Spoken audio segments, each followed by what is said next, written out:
Ignatius Press and the Augustine Institute present The Formed Book Club. Catholic book lovers unpacking good books, chapter by chapter. If you like us, please help us by subscribing and by reviewing us on Spotify, Apple Podcasts, or wherever you might listen.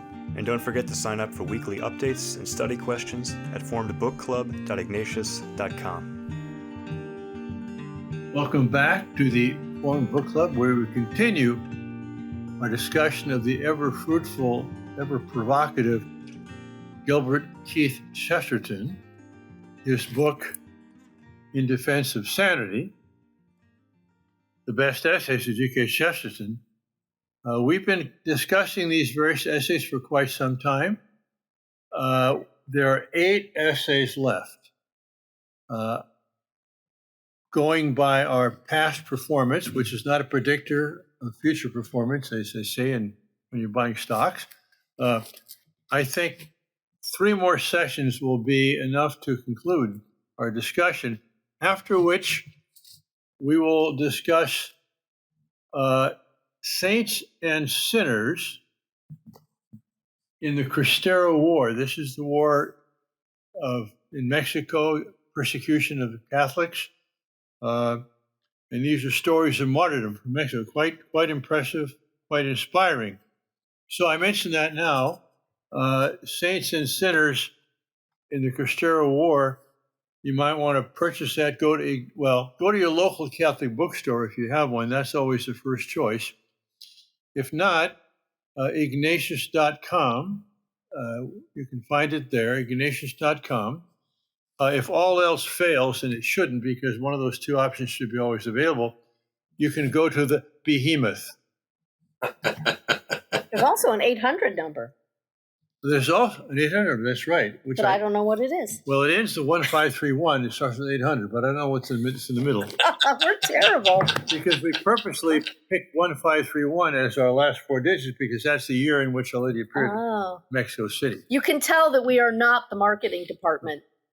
All right, so shall we dive in on page 330, 2 stubborn pieces of iron. As always, I defer to the lady, but this is a perfectly charming essay, is it not, Joseph? Well, actually, I was going to venture to suggest this is one of the few essays where I'm going to venture to disagree with G.K. Chesterton. So. Oh, really? Can't wait to see that. Right. Well, there might be places to disagree, for sure. But where I do agree is, he starts out talking about coeducation, meaning educating boys and girls together. So you think that's what he's going to talk about, but then he ends up sort of switching gears and talking about marriage. And I don't know. I'm curious, Joseph, where you disagree before I go farther. Well, it's only in a general sense. I always defend Chesterton against claims that he is demeaning towards women on the basis that he never ever looks down at women. He always looks up at them because he puts the female half of the species on a pedestal. And I have no problem with putting the female half of the species on a pedestal. I understand if some females don't necessarily want to be there, that's fair enough. But there's an occasional thing where I think his chivalrous decorum and deferential treatment of the ladies goes a little bit too far. So, for instance, 5 lines from the bottom, well, not for instance, this is the only thing I'm really objecting to, not everything else in this fine, but 5 lines from the bottom of 331. Every woman has to find out that her husband is a selfish beast, because every man is a selfish beast by the standard of a woman. Now, that might possibly be true, but, I actually think that that we're all pretty much in this together, and that the feminine selfishness might have a different hue. The 7 deadly sins may be feminized in a different way to the way that men have it, but I think ultimately we're all miserable sinners together, and I'm sort of what would like to call upon a bit of equality here. That's my only. Well, but we're all sinners, but we have different sins. I haven't been there in a long time, but it used to be when you went to a dormitory, when you had separate men's rooms and women's rooms. You could tell by walking into the room whether it was a man or a woman in there. Either it's a bloody mess with beer cans on the floor, or you've got 5 pillows on the bed, all, different colors. I mean, they're different, men and women. So their sins are different too.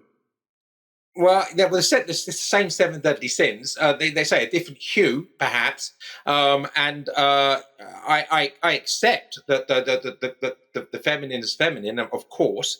I just think that selfishness is a two-edged sword, and that one edge is feminine, the other edge is masculine. That's all. I don't think that as a species we can say that the feminine half is less selfish. I think that's just we can. I definitely think we can. I think women are generally more attentive to others, more giving, more self-sacrificing. It's easier for them, or at least it's more typical of them. Whereas with us men, we tend to be prideful, dominant, aggressive, thinking of ourselves. I mean, I'll give you. Here's a concrete example. I may cry, Vivian. We had a reading club years and years ago at Vivian and Glenn's house, the green house, when the kids were small. And we're sitting there discussing something in a book, and all of a sudden I hear this little cry from the room, and Vivian gets up without even thinking and goes down the hallway to take care of that kid. I said to myself at that moment, I said, you know something? I might be able to do that, but I have to make a decision. I have to think about it, weigh it, and then finally do it. She just got up and did it. I think that's not just Vivian. I think it's also part of the feminine genius. Well, what I would like to point out here is that where he says every woman has to find out that her husband is selfish because every man is a selfish beast, by the standard of a woman, I think is a key qualifying part of the sentence. And then when he talks about the flip side of this, the woman, every man has to find out that his wife is cross, that is to say, sensitive to the point of madness. For every woman is mad by the masculine standard. I think Chesterton is pointing out here that the sexes are very different from each other, and the way they judge the moral qualities of the other is colored by their own way of looking at things, which is why he makes the point, which I think is just fantastic. The sexes are 2 stubborn pieces of iron. This is the bottom of 331. If they are to be welded together, it must be while they are red hot.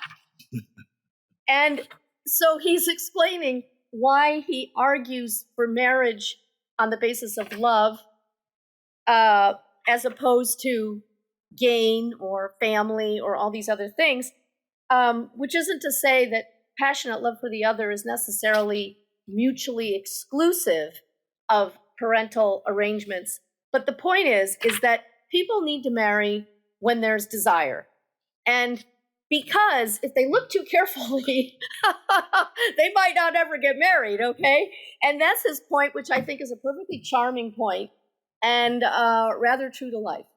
Well, one thing I would say is there's an ambiguity, and I think I was maybe trying to read both of those sentences we just discussed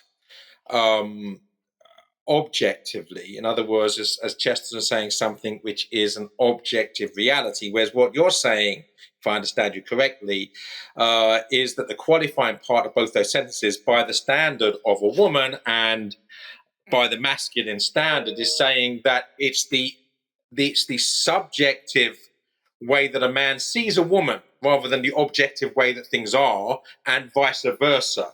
And if that's what's being said, and you may well be right, I have no objection. My objection would be the suggestion that somehow there is a sort of a superiority, inferiority thing going on here, which I think is I don't think that's what he's saying. Might not be, as you say, it might not be what he's saying. So I understand I think he's saying that sooner or later, the faults of the other are going to come into view. But the way we judge the faults of the other is somewhat subjective. It isn't to say that men and women don't have objective faults. As you said, Joseph, everyone is guilty of the 7 deadly sins in one degree or another. And different personalities have more besetting sin. This sin might be more besetting to this person than that. Everyone's got a sinful condition. But over time in a marriage, you begin to judge the other person's qualities through your own lens, like through your own sets of needs and desires and expectations. And that's a lot of the friction in marriage, let's face it. And he's simply saying, better to get on with marriage before you've had too close a look at the fellow, because sooner or later, these things are going to come up. And I have to say, after being married for 38 years, I find a lot of truth and wit in what he's saying. I still want to defend, as the non-married person in this discussion, but nevertheless, someone who sees human nature in life and in literature, that, and I'll follow Jordan Peterson here, that there are particularly feminine and masculine traits. If you take a bell curve, let's take aggressiveness, as Peterson suggests. You have a bell curve of, men who are not very aggressive, moderately aggressive, and very aggressive. And with women too. And the bell curves overlap. But on the far ends, that's why most men are in jail. I mean, Most? Not most men, but most people in jail are men. Oh, yeah, okay. Because when you get to the end of the curve, male aggressiveness is far more than female aggressiveness. So likewise, I think that what he says here, he talks about selfishness and sensitivity. Yes. And he also says in a previous essay, women tend to worry. That's right. That's right. I mean, I'm not sure what the reasons are, whether it's psychological, physiological, genetic, or whatever. But the fact is, men say, "Oh, what the hell?" And women say, "Oh, no, fix that." Well, men say, "I don't need to look at the map. I think we can find it." And women say, "No, let's ask somebody." Right. Well, the sensitivity that leads to a woman being cross or upset is very much related to her anxiety level. In other words, the sensitivity to things, to details, to the needs of people, to the things that can go wrong and all these things, that very quality which makes a woman nervous actually is what makes her angry too. And so if she's going to be angry. So I think he sort of nailed, and it isn't, you're right, Joseph, women have other ways of being selfish, but I think the self-absorption, basically, that men can have, that certainly once a woman becomes a mother, that just gets blown to bits. You can't be, as he just pointed out, those needs of those children now just blow to bits. If you're going to take motherhood seriously, just blow to bits your self-absorption. And here the guy can still be over there in his own world, completely oblivious to the fact that this kid's screaming and this kid's taking the knife out of the drawer and this kid's got a dirty diaper. And here you are, the mother juggling. You're like, hey, you over there, I kind of could use some help over here. So that's all. I think. Anyway, we've made our positions clear. I'll just summarize mine briefly. That while it's true that women can judge men by women's standards and vice versa, I think there are different types of sinfulness, and that certain things are more characteristic of women and others of men, objectively speaking. Yeah. But you have the last word, Joseph. Give him the last word. You can have the second to last word, Joseph. Okay, that's fine. Ultimate's fine. I actually think that selfishness is something, objectively speaking, which is akin to pride. And I don't think that one half of the species is less prideful than the other. So I'm going to stand by what I say about objectively. And if we're going to argue about objectively, that one side being less selfish than the other, if understanding selfishness as I understand but that's not what he says. He doesn't say selfish. He says selfish beast. Selfish beast. There's different ways of being selfish. And men are selfish beasts and women are not. In general. Well, he has a whole essay just on pride, which is the one after the next one. So I can't wait to get there. Yeah. Well, a couple of things I wanted, another couple of jewels here on page 330.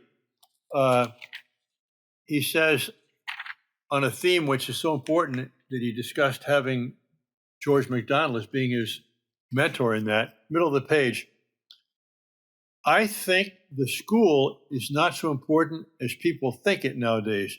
The home is a really important thing and always will be. That's wisdom. And then finally, the very last line on the page, half line 330. Co-educate as much as you like. There will always be a wall between the sexes until love or lust breaks it down. Yeah. So is that anything more than that? I got my last word. I'm happy to. At least my subsequent to Joseph word. Yeah, I'm happy to go on to the next All right, essay. Next essay, the revival of philosophy dash why. And a very important sentence at the 2/3 down that page, 333. It's a truism, but he always expresses truisms in ways that are more engaging. Men have always one of two things: either a complete and conscious philosophy, or the unconscious acceptance of the broken bits of some incomplete and shattered and often discredited philosophy. Yeah. You're either dogmatic and aware of it, or dogmatic and not aware of it. You're a philosopher and aware of it, or you're a philosopher not aware of it. That's the division. And when you're a philosopher and unaware of it, you're usually toting around other people's philosophies without even realizing it. That's kind of the point he's making, right, Joseph? Yeah, and I would say that, that basically if you're just merely regurgitating fragments of someone else's philosophy, you're not actually a philosopher, even though you think you are. To be a dogmatist without understanding the dogma is to be unphilosophical. I also highlighted that exact passage, and I think it's one of those great aphoristic, succinct pieces of brilliance of Chesterton to encapsulate the difference between those who truly are lovers of wisdom and those who merely parrot other people's wisdom. And it may not even be wisdom that they're parroting. Wisdom could be exactly. Yeah. Yeah. One thing I would say that I find. Go ahead. The one thing I would find is a little bit frustrating for me in this. Dale Olkers probably knows the answer. Is the book actually only gives the edition in which the essay was first published? Yeah. And in this case, it's The Common Man, which is 1950, which is 14 years after Chesterton's death. Right. And I try to actually contextualize, when Chesterton is saying things, because it allows you, because I think this is the one that mentions H.G. Wells a few times. And I'm wondering if he wrote this around the time he wrote The Everlasting Man, because it feels as if that's about the time, the mid-1920s. But there's no way of knowing from the information in the book. So. Yeah, I'm going to write that down right now when we do reprint, because I had this very same thought. You have these things on 1950, or whatever. He didn't write it then. Right. So when did he write it? It's important for some of these things. Yeah. And it sounds to me as he wrote it around the time he was engaging with Wells and the Outline of History and the Everlasting Man and things like that. But I really love this. Who are the editors of this book anyway that did that? Dale Alquist, Joseph Pierce, and Aidan Mackey. I think they should be fired collectively. Excuse me, Vivian, go ahead. Well, excuse me. Bless you. This he's juxtapositioning, philosophy and people who think they don't have time for philosophy, or that's somehow just an extraneous thing. Let's just have practical men. Forget about the metaphysics. We need practical men, right? And I just love how he takes apart the practical man in the bottom of page 334. Well, you coughed. You coughed. I sneezed. So actually, I'm the one who should be wearing the mask, not you. Well, but since you're not, I better do it. Okay, now here we are. This is the problem. Okay, so that little side show we just put on there. So I love the way he takes apart the practical man here on the bottom of 334, because he says the business world needs metaphysics to simplify it, right? I know these words will be received with scorn and with gruff reassertion that this is no time for nonsense and paradox, and that what is really wanted is a practical man to go in and clear up the mess. And this is where it's really great. And a practical man will doubtless appear, one of the unending succession of practical men, and he will doubtless go in and perhaps clear up a few millions for himself and leave the mess more bewildering than before. Now, if that doesn't sum up a lot of business acquisitions, business people going in, raiding companies for their wealth and then reselling them as empty shells of their former selves. This is how a lot of people acquire wealth, okay? And politics. And That's- politics. Like on too. page 335 in the middle there, he says, but the Politicians as well, yeah, practical man cannot be expected to improve the impracticable muddle. For he cannot clear up the muddle in his own mind, let alone in his own highly complex community and civilization. And I've said that before. I'm not a one-issue person. But if someone doesn't realize that what's in a mother's womb is a baby, a child human being, then how can he figure out tax laws, economics, foreign policy, everything else, And then the bottom of that paragraph, he says, what we need, as the ancients understood, is not a politician who is a businessman, although we did a very good job last time when that happened, but a king who was a philosopher. So, but by philosopher, he doesn't mean necessarily someone who's merely speculative in some kind of, academic situation, but someone who's going into the deeper questions, the meaning of life, what's the purpose, what's the natural law? I mean, if you don't know what the natural law is, how are you going to frame positive law? It can only be done in a way that's either hit and miss or perverse.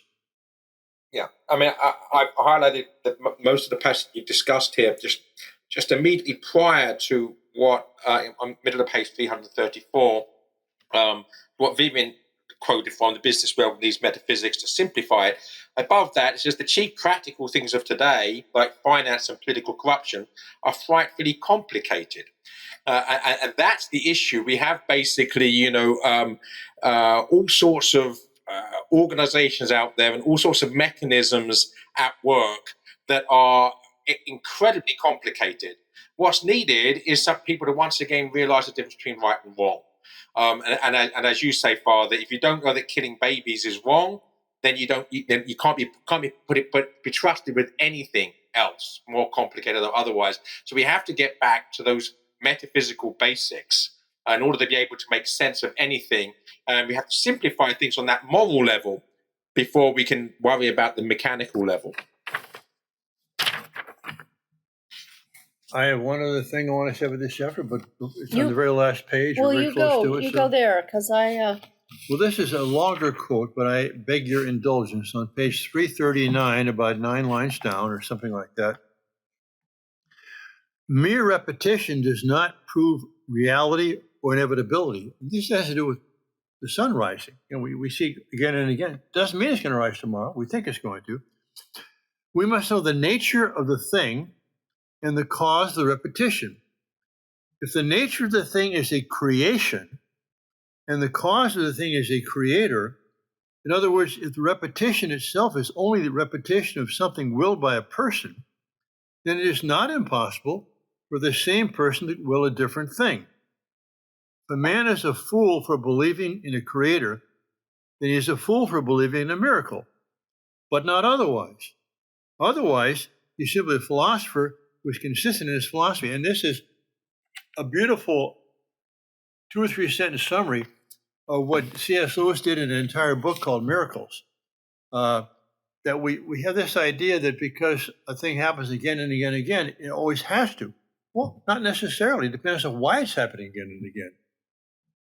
Anyway, that's for me another example of how Chesterton just inserts a little thing there, which is basically a whole philosophy of the natural law and miracles.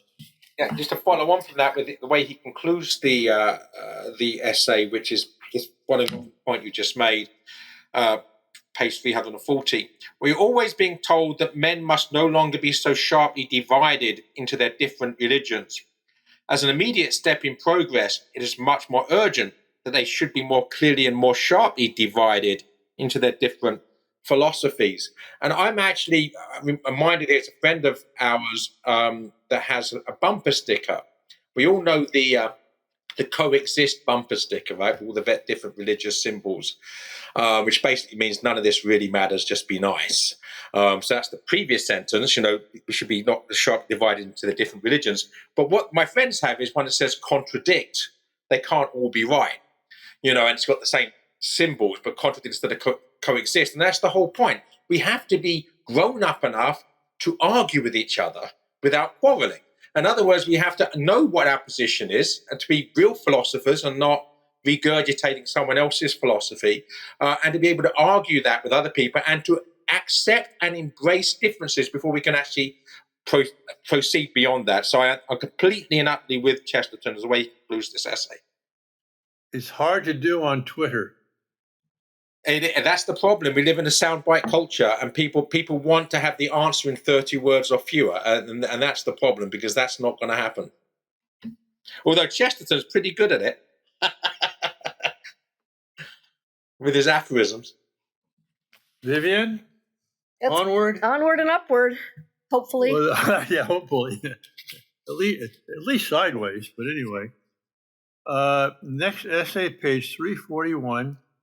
If I only had one sermon to preach, and he says, first sentence, it would be a sermon against pride. The more I see of existence, and especially of modern practical and experimental existence, the more I am convinced of the reality of the old religious thesis that all evil began with some attempt at superiority. Interesting. Mm-hmm. Yep. Fire away, folks. Yep. And then he goes on to flesh this idea out. I love, though, when he gets to the bottom of 343 and he puts his thesis to the test with the man in the pub, right? He states the thesis more theoretically at first, but then when he puts it this way, a gentleman who is mistakenly convinced that he owns the street, or sometimes that he owns the earth, then one of our social critics will say, here he comes in here and he thinks he's God Almighty, right? It's just instinct to be repelled by the person who acts as if he's more than he really is. And we all know he's not God Almighty. So when people act this way, so I love the way he has this, his litmus test for if things are true or not is to walk into the pub and ask the ordinary guy, right? I like the fact that the ordinary guy's a Cockney, and I appreciated your effort of the Cockney accent there. Did I take a good stab at it? Yeah, no, wait, I've heard worse. I think there's some more, Joseph. Maybe, yeah. And so I just, oh man, this is just brilliant. I'm sure, Joseph, you have things to say that will. Well, I think one of the key things that just after the part you've just highlighted at the top of page 344, when he says pride is a poison, so very poisonous that not only poisons the virtues, even poisons the other vices. Yes.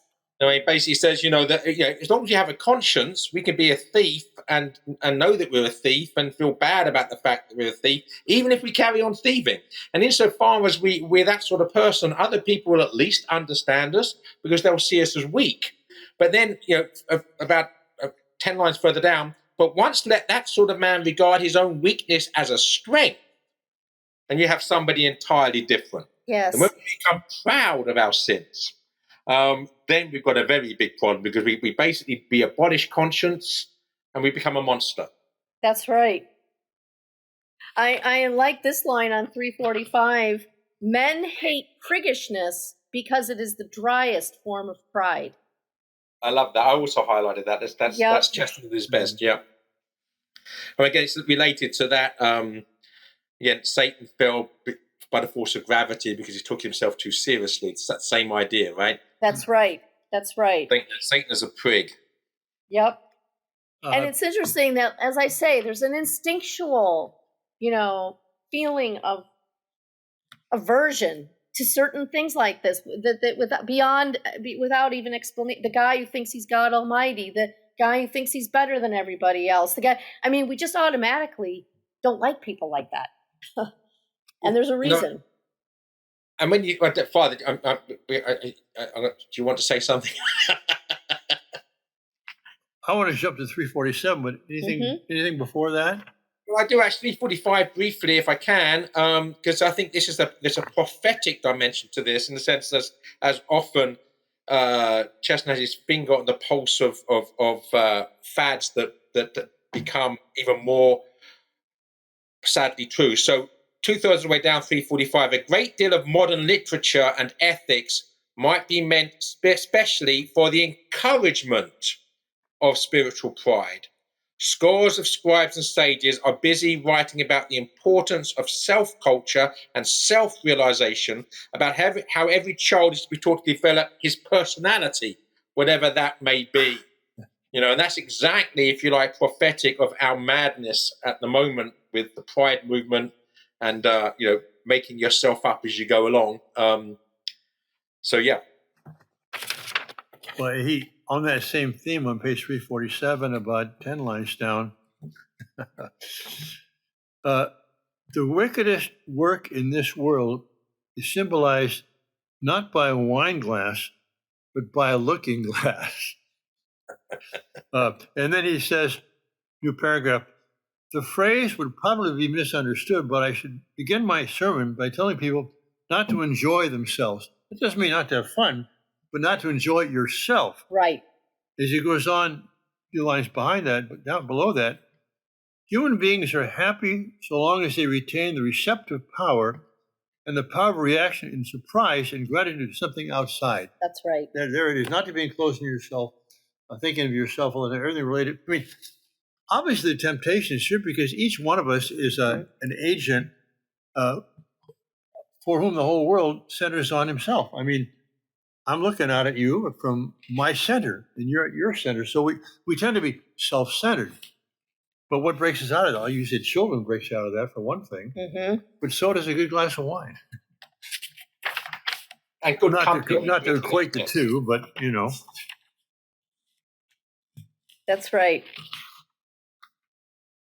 Also, we often find ourselves, I found myself in this situation fairly recently. I gave a talk to some high schoolers about pride.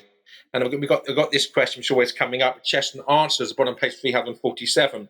When we speak of somebody being proud of something, as of a man being proud of his wife, or a people proud of its heroes, we really mean something that is the very opposite of pride. Right. Yes. What implies that the man thinks that something outside himself is needed to give him great glory, and such a glory is really acknowledged as a gift. Yes. So I think that's one of the best explanations I've seen of this between pride as a sin and this use of the word pride in a different sense in the language. Right. Yes, I'm glad you pointed that out. Good. Any last words on this essay? Is the sermon he has not given, but would give if he had a chance to give one? Good. Then we'll continue next week with the next essay, but 2 or 3 weeks hence, we'll begin discussing Saints and Sinners of the Cristero War by Monsignor James T. Murphy. So order your copy now. The supply chain for Ignatius Press is so far not impeded. Getting paper to the printer is something, but getting books to you is not. So we'll see you next time on the Form Book Club. God bless you all. If you enjoyed this discussion, please help spread the word about the Form Book Club by subscribing to the podcast and writing a review. You can sign up for weekly updates at formedbookclub.ignatius.com.